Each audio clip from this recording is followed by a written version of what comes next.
ನಿಮಗೆ phase maker ಅಂದರೆ ಗೊತ್ತಾ? ನೀವು ತುಂಬ ಕಡೆ ನೋಡಿರ್ಬೋದು. ಪೇಸ್ ಮೇಕರ್ ಅಳವಡಿಸಿದ ರೋಗಿಗಳು ಇಲ್ಲಿ ಸ್ಕ್ಯಾನ್ ಮಾಡೋ ಮೆಟಲ್ ಡಿಟೆಕ್ಟರಲ್ಲಿ ಹೋಗ್ಬೋದು, ಯಾವುದೇ ಅಡ್ಡ ಪರಿಣಾಮಗಳಿಲ್ಲಂತ ಏರ್ಪೋರ್ಟಲ್ಲೆಲ್ಲ ಬೋರ್ಡ್ ಇರ್ತದೆ. ಏನಿದು ಪೇಸ್ ಮೇಕರ್? ಪೇಸ್ ಮೇಕರ್ ಅಂದರೆ ಗೊತ್ತಾ? ಈ ವಿಡಿಯೋ ನೋಡಿ.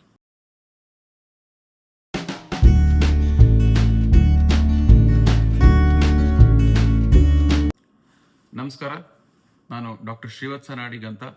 ನಾನು ಸಹ್ಯಾದ್ರಿ ಮಲ್ಟಿ ಸ್ಪೆಷಾಲಿಟಿ ಆಸ್ಪತ್ರೆಯಲ್ಲಿ ಹೃದಯ ರೋಗತಜ್ಞನಾಗಿ ಕಾರ್ಡಿಯಾಲಜಿಸ್ಟ್ ಆಗಿ ಕಳೆದ 1 ದಶಕದಿಂದ ನಾನು ಕೆಲಸ ಮಾಡ್ತಾ ಇದ್ದೇನೆ. ನಮ್ಮ ಈ ಆರೋಗ್ಯವಂತ ಹೃದಯಕ್ಕೆ 6 ಸರಳ ಸೂತ್ರಗಳು ಅನ್ನೋ ಒಂದು ಶೀರ್ಷಿಕೆ ಅಡಿಯಲ್ಲಿ ನಾನು ಕನ್ನಡದಲ್ಲಿ ಹೃದಯದ ಆರೋಗ್ಯದ ಬಗ್ಗೆ ಮಾಹಿತಿಯನ್ನು ತಿಳಿಸ್ಕೊಡಕ್ಕೆ ಪ್ರಯತ್ನ ಮಾಡ್ತಾ ಇದ್ದೇನೆ. ಈ ಸರಣಿಯಲ್ಲಿ ಇಂದು ನಾವು ಹೃದಯದ ನಾಡಿ ಬಡಿತ ಅಂದರೆ ಎಷ್ಟಿರಬೇಕು, 1 ನಿಮಿಷಕ್ಕೆ ನಾರ್ಮಲ್ ಎಷ್ಟಿರಬೇಕು, ಕಡಿಮೆ ಆದರೆ ಏನಾಗುತ್ತೆ, ಹೆಚ್ಚಿಗೆ ಆದರೆ ಏನಂತೀವಿ, ಈ ವಿಚಾರದ ಬಗ್ಗೆ ಕೆಲವು ವಿಷಯಗಳ ತಿಳ್ಕೊಳ್ಳೋಣ. ಈ ಮನುಷ್ಯನ ನಾಡಿ ಬಡಿತ ಏನಿರುತ್ತೆ ಅದು ನಾರ್ಮಲಿ 1 ನಿಮಿಷಕ್ಕೆ 60ರಿಂದ 100 ಮಧ್ಯೆ ಇರ್ತದೆ. ಇದು 60ರಿಂದ ಕೆಳಗಡೆ ಹೋದಾಗ ಅದನ್ನ ಬ್ರಡಿಕಾರ್ಡಿಯಾ ಅಂತ ಕರಿತೀವಿ. ಅದೇ ನಾಡಿ ಬಡಿತ 100 ಮೇಲೆ ಹೋದ್ರೆ ಅದನ್ನ ಟೆಕಿಕಾರ್ಡಿಯಾ ಅಂತ ಕರಿತೀವಿ. ಇದೆರಡು ಅಬ್ನಾರ್ಮಲ್ಲೇ. ಬಟ್ ಕೆಲವರಿಗೆ ಈ ಬ್ರಡಿಕಾರ್ಡಿಯಾ ಅನ್ನೋ ವಿಚಾರವಾಗಿ ನಾವು ಮಾತಾಡ್ಲಿಕ್ಕೆ ಹೋದ್ರೆ, ಬ್ರಡಿಕಾರ್ಡಿಯಾ ಅನ್ನೋದು ಫಿಸಿಯೋಲಾಜಿಕಲ್, ಅಂದ್ರೆ ಕೆಲವರಿಗೆ ನಾರ್ಮಲ್ ಆಗೇ ಸ್ವಲ್ಪ ಕೆಳಗಡೆ ಲೋ ಇರ್ಬೋದು. ಈವನ್ ಟೆಕಿಕಾರ್ಡಿಯಾ ಕೂಡ ಕೆಲವರಿಗೆ ನಾರ್ಮಲ್ ಆಗೇ ಇರ್ಬೋದು. ಸೊ ಯಾವಾಗ ಅದು ಅಬ್ನಾರ್ಮಲ್ ಅಥವಾ ಪೆಥಾಲಜಿಕಲ್ ಅಂತ ಕರಿತೀವಿ ಅಂತ ಕರೆದಾಗ, ಬ್ರಡಿಕಾರ್ಡಿಯಾ ಅಂತಂದ್ರೆ 60ರ ಒಳಗಿರೋದು ಅಂತ ಹೇಳಿದೆ. ಎಷ್ಟೊಂದು ಸರಿ ಈ ಶ್ರಮಜೀವಿಗಳಿರ್ಬೋದು, ತುಂಬಾ ಹೆವಿ ಫೀಲ್ಡಲ್ಲಿ ವರ್ಕ್ ಮಾಡುವಂಥವ್ರು, ಮ್ಯಾನುವಲ್ ಲೇಬರ್ಸ್ ಇರ್ಬೋದು, ಅಥವಾ ಸ್ಪೋರ್ಟ್ಸ್ ಪರ್ಸನ್ಸ್ ಇರ್ಬೋದು, ಅಥ್ಲೀಟ್ಸ್, ಸೈಕ್ಲಿಸ್ಟ್ಗಳು, ಅವ್ರದ್ದೆಲ್ಲ ಹೃದಯ ಬಡಿತ ಎಷ್ಟೊಂದು ಸರಿ ಅಲ್ಲಿ 40ರಿಂದ 50 ತನಕ ಇರುತ್ತೆ. ಅದು ನಾರ್ಮಲಿ ಅವ್ರಿಗೆ ಅಷ್ಟೇ ಇರುತ್ತೆ. ಸೊ ಎಲ್ರಿಗೂ 60ರಿಂದ 100 ಮಧ್ಯೆನೇ ಇರಬೇಕು ಅಂತ ಇಲ್ಲ. ಸೊ ಈ ವಿಷಯನ ಮೊಟ್ಟ ಮೊದಲಾಗಿ ಅರ್ತ್ಕೋಬೇಕು. ಸೊ ಫಿಸಿಯೋಲಾಜಿಕಲ್ ಬ್ರಡಿಕಾರ್ಡಿಯಾ ಅಂತಂದ್ರೆ ನಾರ್ಮಲಿ ಆ ವ್ಯಕ್ತಿಯ ಹಾರ್ಟ್ ರೇಟ್ ಏನಿದೆ ಅದು ಸ್ವಲ್ಪ ಲೋವರ್ ಶೆಲ್ ಇರುತ್ತೆ, ಅದರಿಂದ ಏನು ತೊಂದರೆ ಆಗೋದಿಲ್ಲ. ಬಟ್ ಪೆಥಾಲಜಿಕಲ್ ಯಾವಾಗ ಆಗ್ತದೆ ಅಂತಂದ್ರೆ, ಯಾವಾಗ ಹೃದಯದ ಬೀಟಿಂಗು 50ರ ಒಳಗೆ ಹೋಗಿ ಅದ್ರ ಜೊತೆ ಪೇಷಂಟ್ಸಿಗೆ ಸಿಂಪ್ಟಮ್ಸ್ ಬರ್ಲಿಕ್ಕೆ ಶುರುವಾಗುತ್ತೆ. ಸೊ ಯಾವಾಗ ನಾಡಿ ಬಡಿತ ಸಾಮಾನ್ಯವಾಗಿ 40-45 ಕೆಳಗೆ ಹೋಗ್ಲಿಕ್ಕೆ ಶುರುವಾಗುತ್ತೆ, ಈ ಫಾರ್ ಎಕ್ಸಾಂಪಲ್ 70-80 ಇದ್ದಿದ್ದು ಹಠಾತ್ ಆಗಿ 40-45 ಕೆಳಗಡೆ ಹೋದಾಗ ಆ ವ್ಯಕ್ತಿಗೆ ಮೇನ್ಲಿ 2ರಿಂದ 3 ಸಿಂಪ್ಟಮ್ಸ್ ಕಂಡು ಬರುತ್ತೆ. ಒಂದು, ಅನ್ಕಾನ್ಶಿಯಸ್ ಆಗ್ತಾರೆ ಪೇಷಂಟ್ಸ್, ಇದನ್ನ ಸಿಂಕೋಪ್ ಅಂತ ಕರಿತೀವಿ. ಎರಡನೆಯದು, ನಡೆದಾಗ ಸುಸ್ತಾಗೋದು ಅಥವಾ ದಮ್ ಬರುವಂಥದ್ದು 2ನೇ ಸಿಂಪ್ಟಮು. 3ನೇದು, ಕಣ್ ಕತ್ಲೆ ಬಂದಂಗೆ ಆಗೋದು, ಬ್ಲ್ಯಾಕ್ ಔಟ್ಸ್ ಅಂತ ಕರಿತೀವಿ. ಕಣ್ಣು ಹಠಾತ್ ಆಗಿ ಒಂದು ಲೈಟ್ ಆಫ್ ಮಾಡಿ ಆನ್ ಮಾಡಿದ್ರೆ ಹೇಗಿರುತ್ತೋ ಆ ತರ ಫೀಲಿಂಗ್ ಬರ್ತಾ ಇರುತ್ತೆ. ಸೊ ಇದನ್ನ ಬ್ಲ್ಯಾಕ್ ಔಟ್ ಅಂತ ಕರಿತೀವಿ. ಸೊ ಒಂದು ಸಿಂಕೋಪ್ ತರ ಬರ್ಬೋದು, ಇಲ್ಲ ನಡೆದಾಗ ಏದುಸ್ರ ತರ ಬರ್ಬೋದು, ಇಲ್ಲ ಅಂದ್ರೆ ಈ ತರ ಕಣ್ ಮುಂದೆ ಕತ್ಲೆ ಬರೋ ಸೆನ್ಸೇಷನ್ ಬರುತ್ತೆ. ಸೊ ಇದನ್ನ ಈ ತರ ಇರುವಾಗ ನಮಗೆ ಮುಂದಿನ ಟೆಸ್ಟ್ಗಳು ಮಾಡ್ಬೇಕಾಗತ್ತೆ. ಸಾಮಾನ್ಯವಾಗಿ ಈ ತರ ಬಂದಾಗ ನಾವು ಒಂದು ಮೇನ್ಲಿ ನ್ಯೂರಾಲಜಿಕಲ್ ಅಥವಾ ಕಾರ್ಡಿಯಾಕ್ ಅಂತ ನೋಡ್ಬೇಕಾಗುತ್ತೆ. ಕೆಲವು ಮೆದುಳಿನ ತೊಂದರೆ ಅಥವಾ ಮೆದುಳಿಗೆ ಹೋಗೋ ರಕ್ತನಾಳಗಳ ಬ್ಲಾಕೇಜ್ ಇದ್ರೂ ಆ ಥರ ಬರ್ಬೋದು, ಅಥವಾ ಕೆಲವೊಮ್ಮೆ ಸ್ಟ್ರೋಕ್ ಆಗ್ಲಿಕ್ಕೆ ಮುಂಚೆ ಕೆಲವೊಮ್ಮೆ ಆ ಥರ ಆಗುತ್ತೆ. ಇನ್ನೊಂದು ಹಾರ್ಟಿನ ವಿಷಯದಲ್ಲಿ ಬಂದಾಗ ನಾಡಿ ಬಡ್ತಾ ಸ್ಲೋ ಆದ್ರೂ ಇದೇ ತರ ಸಿಂಪ್ಟಮ್ಸ್ ಬರುತ್ತೆ. ಸೊ ಅದನ್ನ ನೀವೊಬ್ಬ ಎಕ್ಸ್ಪರ್ಟ್ ಕಾರ್ಡಿಯಾಲಜಿಸ್ಟ್ ಅಥವಾ ನ್ಯೂರಾಲಜಿಸ್ಟ್ ಅಥವಾ ಫಿಸಿಷಿಯನ್ ಅಥವಾ ತೋರಿಸಿ ಡಿಟೈನ್ ಮಾಡೋಕ್ಕಾಗುತ್ತೆ. ಬಟ್ ಯಾವಾಗ ನಾಡಿ ಬಡ್ತಾ 40ರ ಕೆಳಗೆ ಹೋಗುತ್ತೆ, ಹೃದಯದ ಏನು ವೈರಿಂಗ್ ಸಿಸ್ಟಮ್ ಏನಿರುತ್ತೆ ಅದರಲ್ಲಿ ಸವಕಳಿ ಬರ್ತಾ ಇದೆ ಅಂತ ಅರ್ಥ. ಎಷ್ಟೊಂದು ಸರಿ ರೇರ್ಲಿ, ಬಹಳ ರೇರ್ಲಿ ಬೈ ಬರ್ತ್ ಕೆಲವರಿಗೆ ಆ ಥರ ಇರುತ್ತೆ. ಅದನ್ನ ಕಾಂಜಿನಿಟಲ್ ಕಂಪ್ಲೀಟ್ ಹಾರ್ಟ್ ಬ್ಲಾಕ್ ಅಂತ ಕರಿತೀವಿ. ಅದು ಒಂದು ಕೆಟಗರಿ. ಇನ್ನು ಸಾಮಾನ್ಯವಾಗಿ ಕಂಡು ಬರುವಂಥದ್ದು, ಕೆಲವರಿಗೆ ಹಾರ್ಟ್ ಅಟ್ಯಾಕ್, ಹೃದಯದ ರಕ್ತನಾಳ ಬ್ಲಾಕೇಜ್ ಆಗಿ ಹೃದಯಘಾತ ಆದಾಗಲೂ ಹೃದಯ ಬಡಿತ ಡೌನ್ ಆಗುತ್ತೆ. ಅದರಲ್ಲಿ ಆಂಜಿಯೋಪ್ಲಾಸ್ಟಿ ಮಾಡೋದ್ರ ಮುಖಾಂತರ ಮಾಡೋದು. ಬಟ್ ನಾವು ಇಂದು ಚರ್ಚೆ ಮಾಡ್ತಾ ಇರೋ ವಿಷಯ ಏನು ಅಂತಂದ್ರೆ, ಪೇಸ್ ಮೇಕರ್ ಎಲ್ಲ ಅಳವಡಿಸ್ತೀವಿ ಅಂತ. ಸೊ ಸಾಮಾನ್ಯವಾಗಿ ಏಜ್ ಆಗ್ತಾ ವಯಸ್ಸಾಗ್ತಾ ಕೆಲವರಿಗೆ ಹೃದಯದ ವೈರಿಂಗ್ ಸಿಸ್ಟಮ್ ಏನಿರ್ತದೆ ಅದರಲ್ಲಿ ಅದರ ಸವಕಳಿ ಆಗ್ಲಿಕ್ಕೆ ಶುರುವಾಗುತ್ತೆ. ಡಿಜನರೇಟಿವ್ ಕಂಪ್ಲೀಟ್ ಹಾರ್ಟ್ ಬ್ಲಾಕ್ ಅಂತ ಕರಿತೀವಿ. ಯಾವಾಗ ಈ ತರ ಹೃದಯ ಬಡಿತ ಅತಿಯಾಗಿ ಕಡಿಮೆ ಆಗ್ತದೆ, ಆವಾಗ ತಲೆಸುತ್ತು ಬರ್ಲಿಕ್ಕೆ ಶುರುವಾಗುತ್ತೆ. ಕೆಲವೊಮ್ಮೆ ರೋಗಿ ಎಚ್ಚರ ತಪ್ಪಿ ಬೀಳ್ತಾರೆ. ಅಂತ ಸಂದರ್ಭದಲ್ಲಿ ನಾವು ECG ಟೆಸ್ಟ್ ಮಾಡ್ತೀವಿ. ECG ಮಾಡಿದಾಗ ಹೃದಯ ಬಡಿತ ತುಂಬಾ ಕಡಿಮೆ ಇರೋದು ಕಂಡು ಬರ್ಬೋದು. ಕೆಲವೊಂದ್ಸರಿ ಇಂಟರ್ಮಿಟೆಂಟ್ಲಿ ಆಗ್ತಾ ಇರುತ್ತೆ, ಅಂದ್ರೆ ಕಂಟಿನ್ಯೂಸ್ ಆಗಿ ಹೃದಯ ಬಡಿತ ಲೋ ಇರಲ್ಲ, ಮಧ್ಯ ಲೈಕ್ 1 ದಿನಕ್ಕೆ 2 ದಿನಕ್ಕೆ 3 ದಿನಕ್ಕೆ ಒಮ್ಮೆ ಹಾರ್ಟ್ ಬೀಟ್ ಲೋ ಆಗ್ತಾ ಇರುತ್ತೆ. ಸೊ ಅವಾಗ ನೀವು ಅಂತ ಸಂದರ್ಭದಲ್ಲಿ ECG ಮಾಡಿದ್ರೆ ಪೇಷಂಟ್ ಇಲ್ಲಿ ಹಾಸ್ಪಿಟಲ್ ಬಂದಾಗ ನಾರ್ಮಲ್ ಆಗಿರ್ತಾರೆ, ECG ನಾರ್ಮಲ್ ಆಗಿ ಬರ್ಬೋದು. ಸೊ ನಾರ್ಮಲ್ ECG ಇದ್ರೆ ಅವ್ರಿಗೆ ಬ್ರಡಿಕಾರ್ಡಿಯಾ ಇಲ್ಲ ಅಂತ ಅರ್ಥ ಅಲ್ಲ. ಅಂತ ಪೇಷಂಟ್ಸ್ಗಳಿಗೆ ನಾವು ನೆಕ್ಸ್ಟ್ ಒಂದು ಹೋಲ್ಟರ್ ಅನ್ನೋ ಪರೀಕ್ಷೆ ಮಾಡ್ತೀವಿ. ಈ ಹೋಲ್ಟರ್ ಟೆಸ್ಟ್ ಏನಂದ್ರೆ, ಸಿಂಪಲ್ ಡಿವೈಸ್ ಒಂದು, ನಿಮ್ಮ ECG ಮಾಡಿದಾಗ ಕೆಲವು ವೈರ್ಗಳನ್ನ ಅಟ್ಯಾಚ್ ಮಾಡಿ ಅದಕ್ಕೆ ಒಂದು ಮೊಬೈಲ್ ತರ ಡಿವೈಸ್ ಅನ್ನು ಕೊಟ್ಟು ಮನೆಗೆ ಕಳಿಸ್ತೀವಿ. ಪೇಷಂಟ್ ಯಾವಾಗ ಆ ಥರ ಸಿಂಪ್ಟಮ್ ಬರುತ್ತೋ ಅದನ್ನ ಡಾಕ್ಯುಮೆಂಟ್ ಮಾಡ್ಕೊಂಡ್ರೆ ಅದನ್ನ ನಾವು ನೆಕ್ಸ್ಟ್ ಡೇ ಅದನ್ನು ತೆಗೆದು ಕಂಪ್ಯೂಟರ್ ನೋಡಿದಾಗ ಅದರಲ್ಲಿ ಹೃದಯ ಬಡಿತ ನಿಜವಾಗ್ಲೂ ಕಡಿಮೆ ಇದೆಯಾ ಅಂತ ಗೊತ್ತಾಗುತ್ತೆ. ಈ ತರ ECG, ಹೋಲ್ಟರ್, ಇನ್ನೂ ಕೆಲವರಿಗೆ ತಿಂಗಳನ್ಗಟ್ಲೆ ಅಥವಾ 15 ದಿನಕ್ಕೊಮ್ಮೆ ಆಗ್ತಾ ಇರುತ್ತೆ. ಅಂಥವ್ರಿಗೆ ಎಕ್ಸ್ಟೆಂಡೆಡ್ ಲೂಪ್ ರೆಕಾರ್ಡರ್ ಅನ್ನೋ ಮಷೀನ್ ಅನ್ನು ಹಾಕ್ಬೋದು. ಅದು ಲಾಂಗ್ ಟರ್ಮ್ ರೆಕಾರ್ಡಿಂಗಿಗೆ ಯೂಸ್ ಮಾಡ್ಕೋಬಹುದು. ಸೊ ಈ ಟೆಸ್ಟ್ಗಳು ಮಾಡಿದಾಗ ಯಾವಾಗ ಹೃದಯ ಬಡಿತ ಅಚಾನಕ್ ಆಗಿ ತುಂಬಾ ಕಡಿಮೆ ಇದೆ ಅಂತ ಕಂಡು ಬರುತ್ತೆ, ಅದನ್ನ ಕಂಪ್ಲೀಟ್ ಹಾರ್ಟ್ ಬ್ಲಾಕ್ ಅಥವಾ high degree AV nodal block ಅಂತ ಕರಿತೀವಿ. ಯಾವಾಗ ಈ ತೊಂದರೆ ಕಂಡು ಬರುತ್ತೆ ಆವಾಗ ನಾವು ಪೇಸ್ ಮೇಕರ್ ಅನ್ನೋ ಒಂದು ಸಾಧನವನ್ನ ನಾವು ಅಳವಡಿಸ್ತೀವಿ. ಪೇಸ್ ಮೇಕರ್ ಅನ್ನೋದು ಒಂದು ಬ್ಯಾಟರಿ ಆಪರೇಟೆಡ್ ಡಿವೈಸ್. ಅದು it is like A small computer, ಒಂದು ಸಣ್ಣ ಕಂಪ್ಯೂಟರ್ ಇದ್ದ ಹಾಗೆ ಅದನ್ನ ನಿಮ್ಮ ಲೆಫ್ಟ್ ಅಥವಾ ರೈಟ್ ಕಾಲರ್ ಬೋನ್ ಅಂತ ಏನು ಕರಿತೀವಿ, ಕ್ಲಾವಿಕಲ್ ಅಂತ ಕರಿತೀವಿ, ಅದ್ರ ಕೆಳಗಡೆ ಒಂದು ಸಣ್ಣ ಇನ್ಸಿಷನ್ ಮುಖಾಂತರ ಪೇಸ್ ಮೇಕರ್ ಸಾಧನವನ್ನು ಕೂರಿಸ್ತೀವಿ. ಅದರೊಳಗಿಂದ ಹಾರ್ಟಿನ ಒಳಗಡೆ ವೈರ್ಗಳನ್ನ ಎಳಿಬಿಡ್ತೀವಿ, ವೈನ್ ಮುಖಾಂತರ ಮಾಡುವಂಥ ಪ್ರೊಸೀಜರ್ ಅದು. ಸೊ ಸಾಮಾನ್ಯವಾಗಿ ಯಾವುದೇ ಅನಸ್ತೀಶಿಯಾ, ಜನರಲ್ ಅನಸ್ತೀಶಿಯಾ ಕೊಡೋದಿಲ್ಲ, ಲೋಕಲ್ ಅನಸ್ತೀಶಿಯಾದಲ್ಲಿ ಮಾಡ್ತೀವಿ. ಕಾಂಪ್ಲಿಕೇಶನ್ಸ್ ಎಲ್ಲ ತುಂಬ ಕಡಿಮೆ ಇರುತ್ತೆ. ಸೊ ಪೇಸ್ ಮೇಕರ್ ಹಾಕಿದಾಗ ಆ ವ್ಯಕ್ತಿಗೆ 2 ಅಥವಾ 3 ದಿನ ಆಸ್ಪತ್ರೆಯಲ್ಲಿ ಇಟ್ಕೊಂಡು ಡಿಸ್ಚಾರ್ಜ್ ಮಾಡ್ತೀವಿ.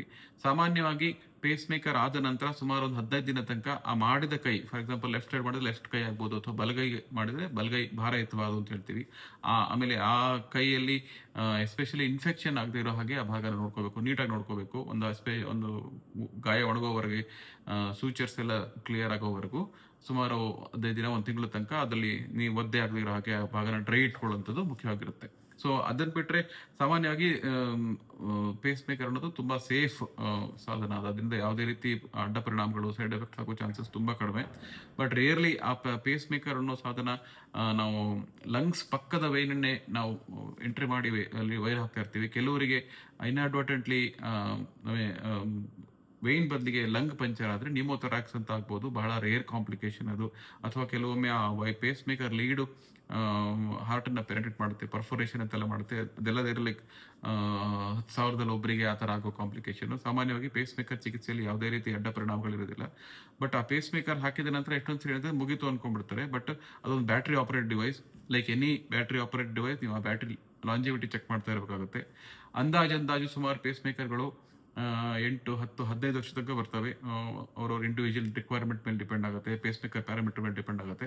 ಬಟ್ ಸಾಮಾನ್ಯವಾಗಿ 10 ರಿಂದ 15 ವರ್ಷ ಪೇಸ್ ಮೇಕರ್ಗಳು ನಡೀತಾ ಇರುತ್ತೆ. ಸೊ ಅದರಿಂದ ನೀವು ವರ್ಷಕ್ಕೊಮ್ಮೆನಾದರೂ ಪೇಸ್ ಮೇಕರ್ ಹಾಕ್ಸ್ಕೊಂಡಲ್ಲಿ ವರ್ಷಕ್ಕೆ ಒಂದು ಸರಿ ಆ ಪೇಸ್ ಮೇಕರ್ ಬ್ಯಾಟ್ರಿ ಎಷ್ಟಿದೆ, ಅದರಲ್ಲಿರೋ ಪ್ಯಾರಾಮೀಟರ್ಸ್ ಎಲ್ಲ ಕರೆಕ್ಟ್ ಆಗಿದೆಯಾ ಅದನ್ನ ಒಂದ್ಸರಿ ಚೆಕ್ ಮಾಡ್ಕೋಬೇಕಾಗುತ್ತೆ. ಯಾವಾಗ ಬ್ಯಾಟ್ರಿ ಲೆವೆಲ್ ಕಡಿಮೆ ಆಗಲಿಕ್ಕೆ ಶುರುವಾಗಿದೆ, ಇನ್ನು 3 ರಿಂದ 6 ತಿಂಗಳು ಬ್ಯಾಟ್ರಿ ಇದೆ ಅನ್ನುವಾಗ ನಾವು ಅದನ್ನ ಚೇಂಜ್ ಮಾಡಬೇಕು ಅಂತ ಹೇಳ್ತೀವಿ. ಸೊ ಪೇಸ್ ಮೇಕರ್ ಹಾಕೊಂಡು ವ್ಯಕ್ತಿಗಳು ಸಾಮಾನ್ಯವಾಗಿ ಹೈ ವೋಲ್ಟೇಜ್ ಲೈನ್ಸ್ ಇರುತ್ತೆ, ಟ್ರಾನ್ಸ್ಫಾರ್ಮರ್ ಲೈನ್ಸ್, ಅದರ ಹತ್ರ ಎಲ್ಲ ಹೋಗಬಾರ್ದು. ಸಾಮಾನ್ಯವಾಗಿ ಆ ಥರ ಹೋಗೋದ್ರಿಂದ ಪೇಸ್ ಮೇಕರ್ ರೀಸೆಟ್ ಆಗಿಬಿಡುತ್ತೆ. ಸೊ ಅದನ್ನ ಫ್ಯಾಕ್ಟ್ರಿ ಮೋಡಿಗೆ ಹೊರಟೋಗುತ್ತೆ ಅಂತ ಹೇಳಿ. ಸೊ ಅದರಿಂದ ನೀವು ಹೈ ಪವರ್ ಲೈನ್ಸ್ ಹತ್ರ ಹೋಗಬಾರ್ದು. ಈ ಮನೇಲಿರೋ ಫ್ರಿಡ್ಜ್ ಆಗ್ಬೋದು, ಟಿವಿ ಆಗ್ಬೋದು, ಅದರಿಂದ ಯಾವುದೇ ರೀತಿಯಾದ ರೀಸೆಟ್ಟಿಂಗ್ ಎಲ್ಲ ಆಗೋದಿಲ್ಲ. ಬಟ್ ಅದ್ರ ಮೇಲೆ ಮ್ಯಾಗ್ನೆಟ್ ಇಡುವಂಥದ್ದು ಅದನ್ನ ಮಾಡಬಾರ್ದು. ಎರಡನೇದು ಹೈ ಟ್ರಾನ್ಸ್ಫಾರ್ಮರ್ ಹತ್ರ ಹೋಗಬಾರ್ದು. ಆಮೇಲೆ ನೀವು ಮೊಬೈಲು ಅಥವಾ ಇನ್ನೊಂದು ಎಲೆಕ್ಟ್ರಾನಿಕ್ ಡಿವೈಸಸ್ನ ಯೂಸ್ ಮಾಡೋದಿದ್ರೆ ಅದನ್ನ ಸಾಮಾನ್ಯವಾಗಿ ರೈಟ್, ಅಂದ್ರೆ ನೀವು ಯಾವ ಸೈಡ್ ಹಾಕಿರ್ತೀರೋ ಅದ್ರ ಅಪೋಸಿಟ್ ಸೈಡಲ್ಲಿ ಯೂಸ್ ಮಾಡಿದ್ರೆ ಬೆಟ್ರು. ಅದು ಬಿಟ್ಟರೆ ಸಾಮಾನ್ಯವಾಗಿ ಪೇಸ್ ಮೇಕರ್ ಪೇಷಂಟ್ಸ್ಗೆ ಯಾವುದೇ ರೀತಿ ಸ್ಪೆಷಲ್ ಪಥ್ಯನೂ ಇರೋದಿಲ್ಲ. ಅವರು ಆರಾಮಾಗಿ ಒಂದು 15 ದಿನ ಉಂಡೆಲ್ಲ ಹೀಲ್ ಆದ್ಮೇಲೆ they can go back to work, ಎಲ್ಲ ಕೆಲಸನೂ ಮಾಡ್ಬೋದು. ಅವರು ಈವನ್ ಮ್ಯಾನ್ಯುವಲ್ ವರ್ಕರ್ಸ್, ಎಷ್ಟೋ ಜನ ನಮ್ಮ ಮ್ಯಾನ್ಯುವಲ್ ಲೇಬರ್ಸ್ ಎಲ್ಲ ಇರ್ತಾರೆ, ಅವರು ಪೇಸ್ ಮೇಕರ್ ಅಲ್ಲಿ ಹೊಡಿಸಿ 1 ತಿಂಗಳು ಆದ್ಮೇಲೆ ಅವರು ಫೀಲ್ಡ್ಸ್ ಅಲ್ಲಿ ಎಲ್ಲ ವಜೆ ಎತ್ತುವಂತ ಕೆಲಸ ಕೂಡ ಮಾಡ್ತಾರೆ.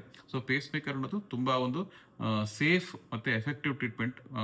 ಇದು ಸಾಮಾನ್ಯವಾಗಿ ವಯಸ್ಸಾದ್ಮೇಲೆ ಬರುವಂತ ಕಾಯಿಲೆ. ಈ ಸಿಂಪ್ಟಮ್ಯಾಟಿಕ್ ಬ್ರೆಡಿಕಾರ್ಡಿಯಾ, ಕಂಪ್ಲೀಟ್ ಹಾರ್ಟ್ ಬ್ಲಾಕ್ ಇದೆ ವಯಸ್ಸಾದ್ಮೇಲೆ ಬರುವಂತ ಕಾಯಿಲೆ.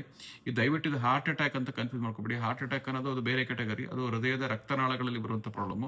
ಇದು ಹೃದಯದ electrical problem. So electrical wiring ಸವಿಯೋದ್ರಿಂದ ಆಗುವಂತ ಕಾಯಿಲೆ ಇದು. ಸೊ ಇದು ಬ್ರೆಡಿಕಾರ್ಡಿಯಾ ಅಥವಾ ಸಿಂಪ್ಟಮ್ಯಾಟಿಕ್ ಬ್ರೆಡಿಕಾರ್ಡಿಯಾ ಅಂತ ಕರಿತೀವಿ. ಇದಕ್ಕೆ ಪೇಸ್ ಮೇಕರ್ ನಾವು ಇದನ್ನ ಅಳವಡಿಸ್ತೀವಿ. ಪೇಸ್ ಮೇಕರ್ ಹಲವಾರು ತರಗಳಿರ್ತವೆ. ಫಾರ್ ಎಕ್ಸಾಂಪಲ್ ಅದಕ್ಕೆ ಬೇಸಿಕ್ ಅಂತಂದ್ರೆ ಸಿಂಗಲ್ ಚೇಂಬರ್ ಪೇಸ್ ಮೇಕರ್ ಅಂತ ಕರಿತೀವಿ. ಅದರಲ್ಲಿ ಹೃದಯದ ಒಂದೇ ಒಂದು ಚೇಂಬರ್ನ, ರೈಟ್ ವೆಂಟ್ರಿಕಲ್ ಅನ್ನೋ ಇದನ್ನ ಮಾಡ್ತೀವಿ. ಇದು ಸಿಂಪಲ್ ಪ್ರೊಸೀಜರ್. ಇದರ ನೆಕ್ಸ್ಟ್ ಅಂತಂದ್ರೆ ಡ್ಯುಯಲ್ ಚೇಂಬರ್ ಅಂತ ಮಾಡ್ತೀವಿ. ಇದು ಡ್ಯುಯಲ್ ಚೇಂಬರ್ ಅಂತಂದ್ರೆ ಏಟ್ರಿಯಂ ಮತ್ತೆ ವೆಂಟ್ರಿಕಲ್ ಎರಡನ್ನೂ ಪೇಸ್ ಮಾಡುವಂತ ಒಂದು ಸಾಧನ. ಅದು ಸ್ವಲ್ಪ ನ್ಯಾಚುರಲ್, ಇದಕ್ಕೆ ಮೋರ್ ನ್ಯಾಚುರಲ್ ಆಗಿ ವರ್ಕ್ ಮಾಡುತ್ತೆ. ಇದಕ್ಕಿಂತಲೂ ಈಗ ಕಂಡಕ್ಷನ್ ಸಿಸ್ಟಮ್ ಪೇಸಿಂಗ್ ಅಂತ ಬರುತ್ತೆ. ಅಂದ್ರೆ ಇಲ್ಲಿ ನಾವು ಬರೀ ಹೃದಯದ ಎಲ್ಲಿ ವೈರ್ಗೆ ತೊಂದರೆ ಬಂದಿದೆ ಅಲ್ಲಿಗಷ್ಟೇ ನಾವು ವೈರ್ನ ಇಟ್ಟು ಸ್ಕ್ರೂ ಮಾಡೋದ್ರಿಂದ ಸೊ ಅದು ನ್ಯಾಚುರಲ್ ಬೀಟಿಂಗ್ ಥರನೇ ಮಿಮಿಕ್ ಮಾಡ್ತಾ ಇರ್ತೇವೆ. So this is more effective. So conduction system pacing ಅಥವಾ ಲೆಫ್ಟ್ ಬಂಡಲ್ ಪೇಸಿಂಗ್ ಅಂತ ಮಾಡ್ತೀವಿ. ಇನ್ನು ಕೆಲವರಿಗೆ ಹಾರ್ಟ್ ಫಂಕ್ಷನ್ ವೀಕ್ ಆಗ್ತಾ ಹೋಗಿ ಹೃದಯ ಬಡಿತ ಕಡಿಮೆ ಇರೋರಿಗೆ ಅವರಿಗೆ CRT ಅನ್ನೋ ಸಾಧನವನ್ನು ಅಳಿಸ್ತೀವಿ. ಇದರಲ್ಲಿ 3 ವೈರ್ಗಳಿರುವಂಥ ಪೇಸ್ ಮೇಕರು. ಸೊ ಇವು 3 ಥರದ ಪೇಸ್ ಮೇಕರ್ಗಳಿರುತ್ತೆ. ಇದಲ್ಲದೆ ICD ಅಂತ ಒಂದಿರುತ್ತೆ, ಅದು ಬೇರೆ ಕ್ಯಾಟಗರಿ. ಅದು ಪೇಸ್ ಮೇಕರ್ ಥರನೇ, ಬಟ್ ಅದು ಪೇಸ್ ಮೇಕರ್ ಅಂತ ಕರೆಯೋದಿಲ್ಲ. ಅದನ್ನು AICD ಅಂತಂದರೆ ಡಿಫಿಬ್ರಿಲೇಟರ್ ಅನ್ನೋ ಒಂದು ಮಷೀನ್. ಅದು ಪೇಸ್ ಮೇಕರ್ ಥರನೇ ಅಳವಡಿಸ್ತೀವಿ. ಈಗ ಇನ್ನೊಂದು ಹೊಸ ಆಧುನಿಕ ತಂತ್ರಜ್ಞಾನ ಅಂತಂದ್ರೆ ಲೀಡ್ಲೆಸ್ ಪೇಸ್ ಮೇಕರ್ ಅಂತ. ಲೀಡ್ಲೆಸ್ ಪೇಸ್ ಮೇಕರ್ ಅಂತಂದ್ರೆ ಇದರಲ್ಲಿ ಯಾವುದೇ ರೀತಿ ನಾವು ಆ ಪೇಸ್ ಮೇಕರ್ ಬ್ಯಾಟ್ರಿ ಅಥವಾ ವೇನ್ ಪಂಚರ್ ಮಾಡೋ ನೆಸೆಸಿಟಿ ಇರಲ್ಲ. ತೊಡೆಯಿಂದ ಅದನ್ನ ಒಂದು ಚಿಕ್ಕ ಒಂದು ಬಟನ್ಕಿಂತನೂ ಒಂದು ಸಣ್ಣ ಒಂದು ಸಾಧನ ಅದು. ಅದನ್ನ ಹಾರ್ಟಿನ ಕ್ಯಾವಿಟಿ ಒಳಗಡೆ ಅದನ್ನ ಕೂರಿಸ್ಬಿಟ್ರೆ ಅದು ನಿಯರ್ಲಿ ಒಂದು 10 ವರ್ಷ ನಡೀತದೆ. ಸೊ ಅದ್ರಲ್ಲಿ ಏನು ನೀವು ಕಟಿಂಗ್ ಆಪರೇಷನ್ ಅಥವಾ ಈ ಲೀಡ್ ಹಾಕೋ ಪ್ರಮೇಯನೇ ಬರೋದಿಲ್ಲ. ಸೊ ಆ ದೃಷ್ಟಿಯಿಂದ ನೋಡಿದ್ರೆ leadless pacemakers are the new kits in the market. ಅದರಲ್ಲಿ ಡ್ಯುಯಲ್ ಚೇಂಬರ್ಗೂ ಬಂದಿದೆ, ಸಿಂಗಲ್ ಚೇಂಬರ್ಗೂ ಬಂದಿದೆ. ಓನ್ಲಿ ಥಿಂಗ್ ಅಂದ್ರೆ ಈಗ ಸದ್ಯಕ್ಕೆ ಅದು ಸ್ವಲ್ಪ ಎಕ್ಸ್ಪೆನ್ಸಿವ್ ಕಂಪೇರ್ ಟು ನಮ್ಮ ರೆಗ್ಯುಲರ್ ಪೇಸ್ ಮೇಕರ್ಗಿಂತ. Leadless pacemakers are more costly, but they at the same time ಈಗ ವಯಸ್ಸಾಗಿರೋ, ಫಾರ್ ಎಕ್ಸಾಂಪಲ್ 80-85 ವರ್ಷದವರಿಗೆ ಯಾರಿಗೆ ನಾವು ಓಪನ್ ಮಾಡ್ಲಿಕ್ಕೆ ಆಗೋದಿಲ್ಲ, ಸಣ್ಣ ಕಟ್ ಮಾಡ್ಲಿಕ್ಕೂ ತೊಂದರೆ ಇರುತ್ತೆ ಅಂಥವ್ರಿಗೆ, ತುಂಬಾ ಫ್ರೆಜೈಲ್ ಇರೋ ಪೇಷಂಟ್ಸ್ಗೆ leadless pacemakers are a very good option. So pacemaker ಹಾಕ್ಸ್ಕೊಂಡ ವ್ಯಕ್ತಿಗಳು, ಇನ್ನೊಂದು ಪ್ರಶ್ನೆ ಬರುತ್ತೆ, ಪೇಸ್ ಮೇಕರ್ ಹಾಕ್ಸ್ಕೊಂಡ ವ್ಯಕ್ತಿಗಳು MRI ಸ್ಕ್ಯಾನ್ ಮಾಡುವಾಗ ಏನ್ ಮಾಡಬೇಕು ಅಥವಾ ಸರ್ಜರಿ ಮಾಡುವಾಗ ಏನ್ ಮಾಡಬೇಕು ಅಂತ. ಸಾಮಾನ್ಯವಾಗಿ MRI ಮಾಡುವಾಗ ಅದು ಮ್ಯಾಗ್ನೆಟ್ ಆದ ಕಾರಣದಿಂದ ಅಗೇನ್ ಪೇಸ್ ಮೇಕರ್ ರೀಸೆಟ್ ಆಗೋ ಚಾನ್ಸ್ ಇರುತ್ತೆ. ಅದರಿಂದ ಅದರ ಪ್ಯಾರಾಮೀಟರ್ ಸ್ಕೇಲ್ ಅನ್ನ ಚೇಂಜ್ ಮಾಡಬೇಕಾಗುತ್ತೆ. ಮತ್ತೆ ಸರ್ಜರಿ ಯೂಸ್ ಮಾಡುವಾಗ ಈ ಸರ್ಜನ್ಸ್ ಕಾಟ್ರಿ ಅನ್ನೋ ಸಾಧನ ಯೂಸ್ ಮಾಡ್ತಾರೆ. ಸೊ ಅವಾಗ್ಲೂ ಸಹ ನಾವು ಪೇಸ್ ಮೇಕರ್ನ ರೀಸೆಟ್ ಮಾಡಬೇಕಾಗುತ್ತೆ. ಸೊ ಈ ಅಂಶಗಳನ್ನ ನೀವು ತಿಳ್ಕೊಂಡಿರ್ಬೇಕು. ನಿಮಗೆ ಅಥವಾ ನಿಮ್ಮ ಫ್ಯಾಮಿಲಿಯಲ್ಲಿ ಯಾರಿಗಾದ್ರೂ ಪೇಸ್ ಮೇಕರ್ ಅಳವಡಿಸಿದ್ರೆ ಅದನ್ನ ಯಾವ ರೀತಿ ನೀವು ಅದನ್ನ ಕೇರ್ ತಗೋಬೇಕು ಅನ್ನೋ ವಿಷಯಗಳನ್ನ ನಾನು ಕೆಲವು ಸೇಲಿಯಂಟ್ ಅಂಶಗಳನ್ನ ನಾನು ತಿಳಿಸ್ಕೊಡೋ ಪ್ರಯತ್ನ ಮಾಡಿದ್ದೀನಿ. ಸೊ ಪೇಸ್ ಮೇಕರು ಹೃದಯ ಬಡಿತ ಸ್ಲೋ ಇದ್ರೆ ಏನ್ ಮಾಡೋದು, ಈ ವಿಚಾರಗಳನ್ನ ನಾವು ಈ ವಿಡಿಯೋಲಿ ನೋಡಿದ್ವಿ. ನನ್ನ ಮುಂದಿನ ಭಾಗದಲ್ಲಿ ನಾನು ಟಕಿಕಾರ್ಡಿಯಾ ಅಥವಾ ಹೃದಯ ಬಡಿತ ಹೆಚ್ಚಿಗೆ ಆದಾಗ ಏನಾಗುತ್ತೆ, ಅದನ್ನ ಯಾವ ರೀತಿ ನಾವು ಚಿಕಿತ್ಸೆ ಮಾಡ್ತೀವಿ, ಅದಕ್ಕೆಲ್ಲ ಯಾವ ರೀತಿ ಮೆಡಿಸಿನ್ಸ್ ಇದೆ ಅನ್ನೋದನ್ನ ಬಗ್ಗೆ ಮಾತಾಡೋಣ. ನನ್ನ ಈ ಹೃದಯದ ಬಗ್ಗೆ ಆರೋಗ್ಯವನ್ನ ಕನ್ನಡ ಭಾಷೆಯಲ್ಲಿ, ತಿಳಿಗನ್ನಡದಲ್ಲಿ ಎಲ್ರಿಗೂ ತಿಳಿಸ್ಲಿಕ್ಕೆ ನಾನು ಈ ಚಾನೆಲ್ ಅನ್ನ ಮಾಡ್ತಾ ಇರೋದು. ಸೊ ಈ ಅಂಶಗಳನ್ನ ನಿಮ್ಮ ಬಂಧು ಮಿತ್ರರೊಂದಿಗೆ, ನಿಮ್ಮ ಫ್ರೆಂಡ್ಸ್ ಸರ್ಕಲ್ ಅಲ್ಲಿ ಸಾಧ್ಯ ಆದಷ್ಟು ಹೆಚ್ಚಿಗೆ ಶೇರ್ ಮಾಡಿ. ನನ್ನ ಚಾನಲ್ಗೆ ಸಬ್ಸ್ಕ್ರೈಬ್ ಮಾಡಿ. ಹೃದಯದ ಆರೋಗ್ಯದ ಬಗ್ಗೆ ಎಷ್ಟು ಹೆಚ್ಚು ಮಾಹಿತಿ ತಿಳ್ಕೊಂಡ್ರು ಅದು ಸಾಲದು. ಸೊ ಎಲ್ಲರೂ ಈ ಚಾನಲ್ನ ಸಬ್ಸ್ಕ್ರೈಬ್ ಮಾಡಿ. ನಮಸ್ಕಾರ.